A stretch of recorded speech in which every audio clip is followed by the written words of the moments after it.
Right now, we have with us another young Indian, voice of the young segment. Hello, everyone. Right now, we have with us Kanishk Shetty. Let's listen to him. Over to you, Kanishk. Thank you so much, sir, for giving me this opportunity to be here. I wish to extend my humble greetings to all of our viewers. I'm happy to be here.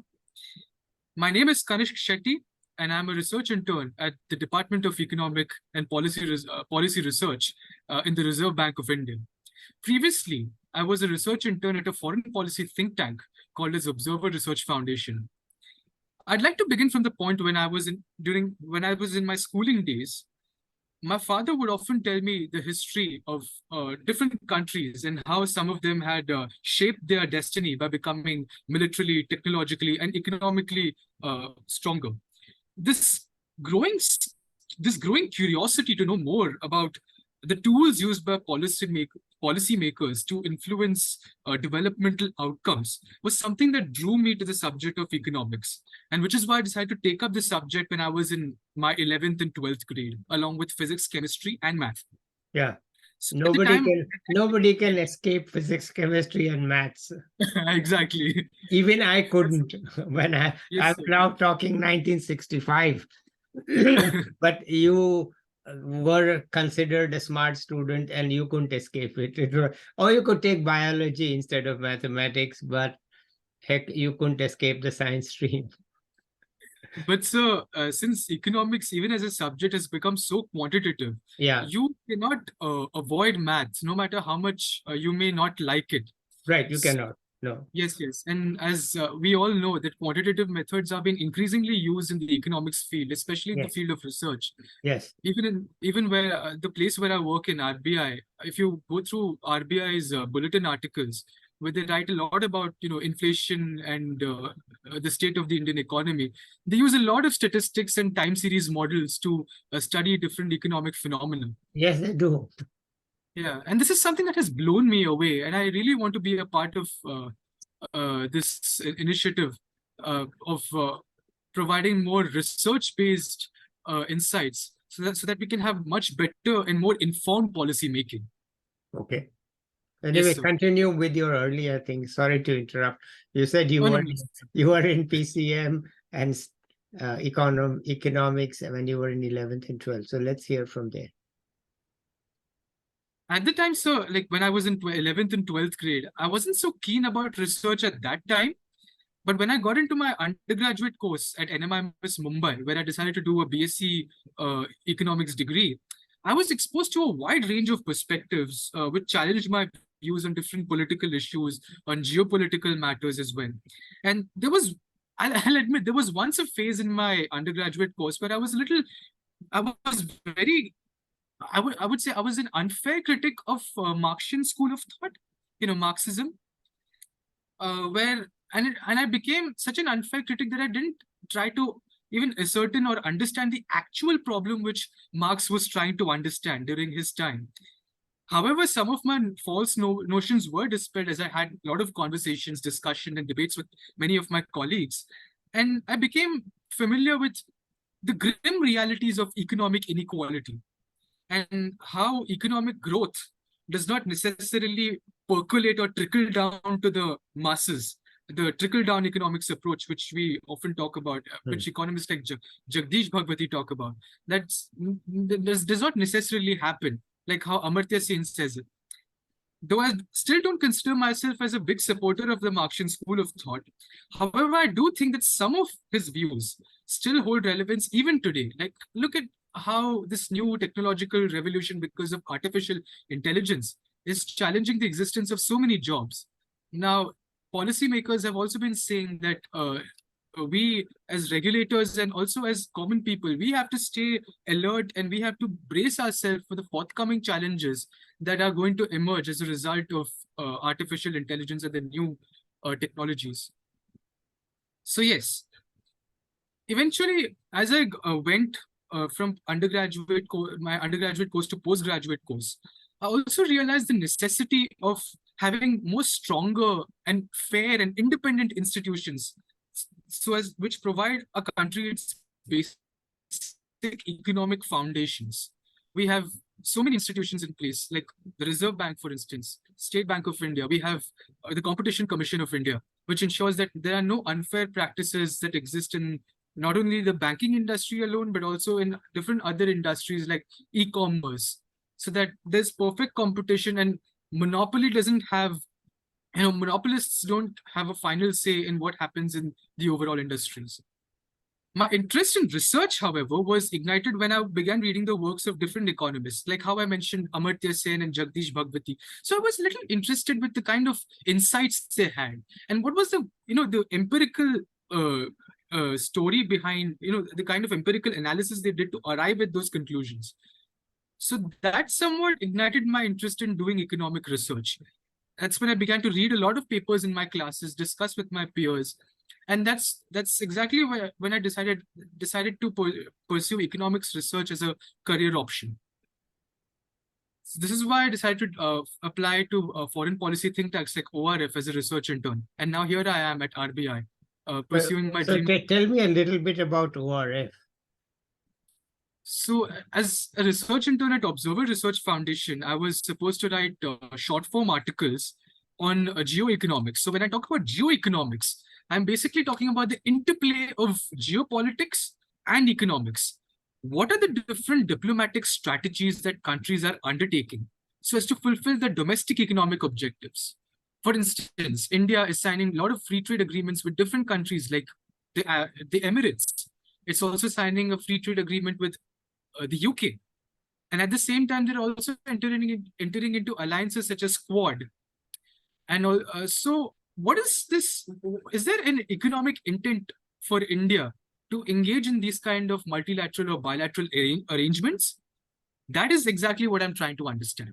No, but and how is you called Observer a foreign? Is it foreign or is it Indian? What is it? I'm not sure. It's an Indian public policy think tank, but they mostly deal with foreign affairs, and they've diversified into different. Yeah. Okay. Yeah. All right. I get it. All right. So you enjoyed your time there? Yes. I was a research intern for 3 months, and I must say I had the privilege of being a part of many events. I could interact with many different people and came across different perspectives. Yeah. Yes. Okay, so that was after you got your bachelor's or during your bachelor's? I've lost track. So could you just go back?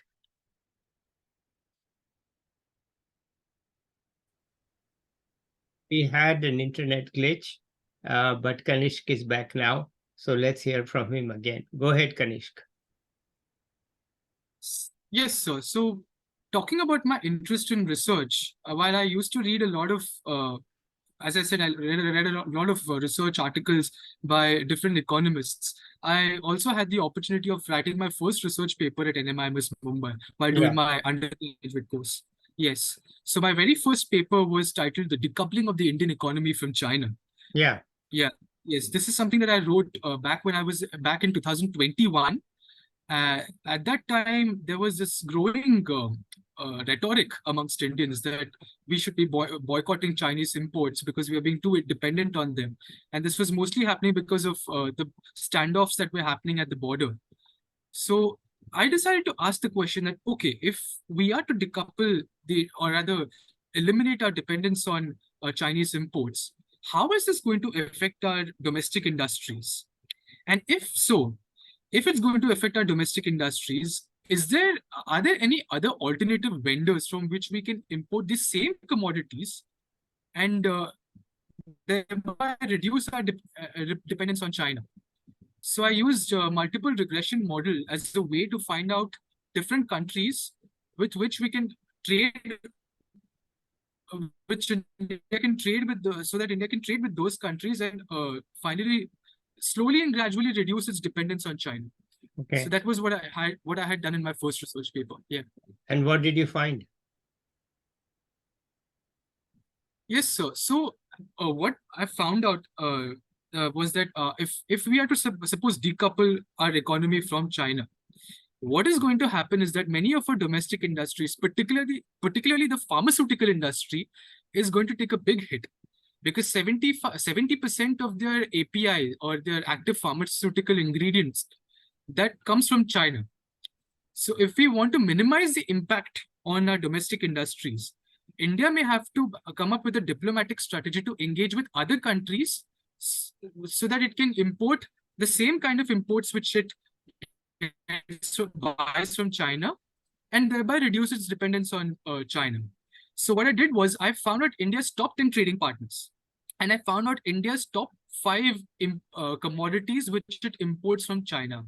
And for each of those commodities, I found out which trading partner can serve as a best alternative to India as a vendor. So for commodities like optical goods, electronic goods,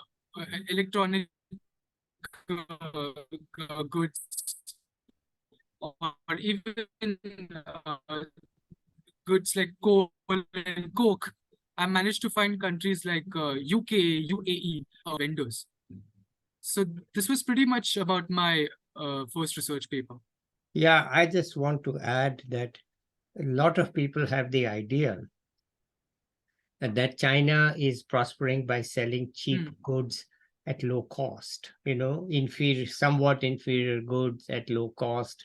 And they are overrunning India with those low cost goods. And that's how their economy is prospering. The truth is, as you mentioned, that what India imports from China is industrial equipment. That is the heart of it.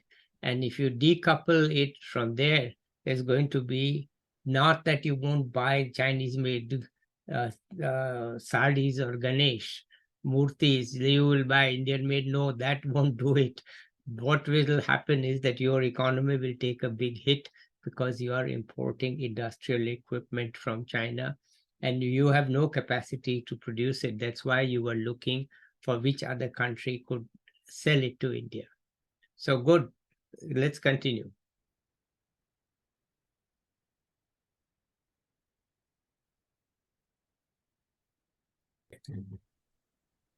So please continue, Kanishk. Yes, sir. I'd also like to share that I often like to I regularly. So can you please stop for a minute? I just stammered a little. We are back. Let's go. I would also like to say that I constantly keep myself updated with a lot of new economic trends and events by reading the newspapers regularly, reading different columns, and what kind of analysis are different kind of columnists giving in the newspaper. That is also something that I read very patiently every morning when I'm inside a train while heading towards the office. So the kind of articles I read that enabled me to build up on my analytical skills to quite an extent, and at the same time, it enabled world economic phenomena. Okay, let's keep going. So yes, that's how I managed to understand, the impact of different major events, like whether it was a COVID-19 pandemic or whether it was the OPEC supply cuts or even the ongoing Russia-Ukraine war, and what were its impacts on the global economy at large, and how is India going to be impacted from them? Okay. So how did you there make is a vast sea of Okay, go ahead. Sorry. Go ahead, please. No, so you were asking me something. No, I'll ask it later. Go ahead.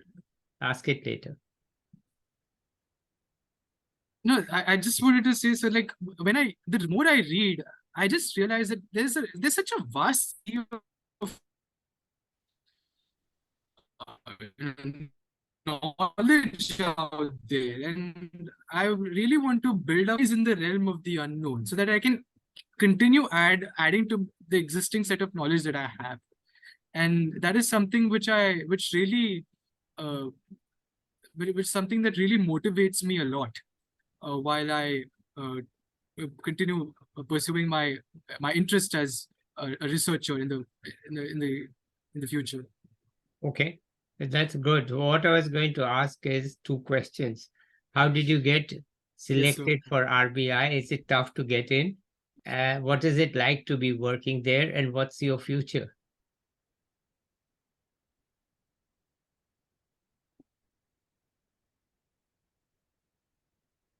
So to repeat, Kanishk, how did you get into RBI?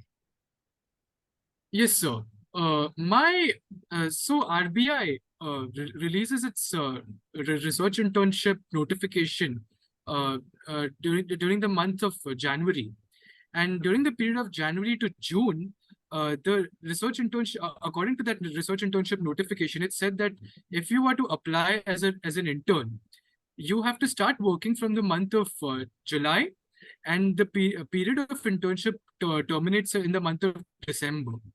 So January to July is the time to apply.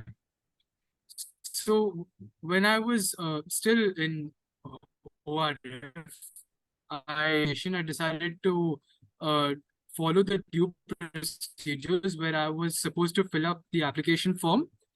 And at the same time, I also had to submit the filled up application form with my CV as well as my statement of purpose. So I mailed it to the principal advisor back then during the month of April, and I received the call mail from the Department of Economic and Policy Research in the month of June. Okay. And so I was selected for the interview. Yeah. And and in the interview, most of the questions that were asked to me were based on my curricular vitae, like what I had done in the past, what were my past research works. Yes, sir. Those kind of questions were asked to me during the interview. And post the interview, I received a mail saying that I'd been selected for the research internship program. And do they pay? Hmm? Do they pay, or is it unpaid? Yes, sir. They pay you well. They pay you well. Okay. Good news. Yes. They pay you well. Okay, that's good. It's RBI. They better pay well. Yeah, no. And is it kind of a prestigious place? Do you have people from all over India in this, or what's the situation? Your fellow interns, or are there no other interns? Yes, sir. If I were to talk about my fellow interns, they are very friendly, I'll say firstly. And at the same time, I would also say that they are from different parts of the country. I mean, some are from within Maharashtra, some have come all the way from places like Rajasthan or even the Punjab. And they have come here to join as research interns. And they're very passionate about the kind of, about what they want to do in the future. They're very committed towards the work that they have been assigned. And at the same time, we also share a common interest that, we want to explore the economics field even further. We want to understand policies at a greater depth and come up with newer and much more advanced solutions so that we can fix current day issues. And yes, that's something that keeps motivating us to work together even more, and at the same time stay committed to our day-to-day tasks. Okay. So what's the future?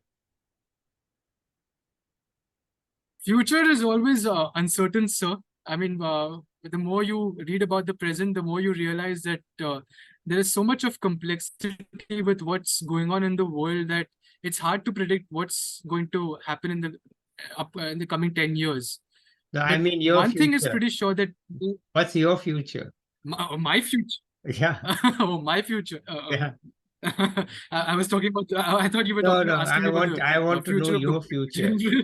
Your future.